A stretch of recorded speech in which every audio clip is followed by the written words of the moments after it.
कोणत्या रेकॉर्डमध्ये चूक झाली, ती चूक नेमकी कशामुळे झाली हे न पाहता बऱ्याच वेळा आपण चुकीच्या अधिकाऱ्याकडे अर्ज व विनंती करतो, ज्यामुळे वेळ व पैसा जातो व अनेक वर्षांनी कळते की हा अर्ज या अधिकाऱ्याकडे चालतच नव्हता।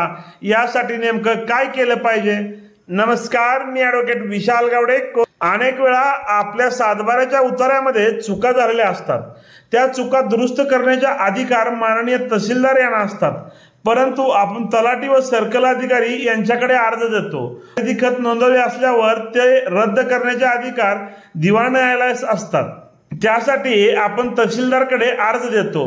तलाठी यांनी एखादी नोंद घेऊन सर्कल अधिकारी यांनी ती मंजूर केलेली असते, त्यावर उपविभागीय अधिकारी किंवा प्रांत अधिकारी यांच्याकडे अपील करणे आवश्यक असते।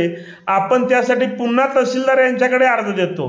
तो शेजारी शेतकरी जमिनीच्या मोजणीस अडथळा करतो, त्यासाठी पोलीस स्टेशनला अर्ज देतो। वास्तविक दिवाणी प्रकरणामध्ये पोलिसांना हस्तक्षेप करता येत नाही। थोडक्यात सांगायचं झाल्यास आपण नेमका प्रॉब्लेम काय आहे, चूक कोणती आहे, ती चूक कुठे झालेली आहे, त्यासाठी कागदपत्रे काय लागतात आणि त्या चुकीची दुरुस्ती करण्यासाठी किंवा आपले काम होण्यासाठी नेमकी कोठे तक्रार केली, अपील करावे लागते, दावा करावा लागतो, याची आपण सर्वात आधी माहिती घ्यावी, म्हणजे आपल्याला भविष्य काळातील पैसा व वेळ वाचेल। व्हिडिओ आवडल्यास व्हिडिओला शेअर करा, कोर्ट कचेरी या यूट्यूब चॅनलला सबस्क्राईब करा।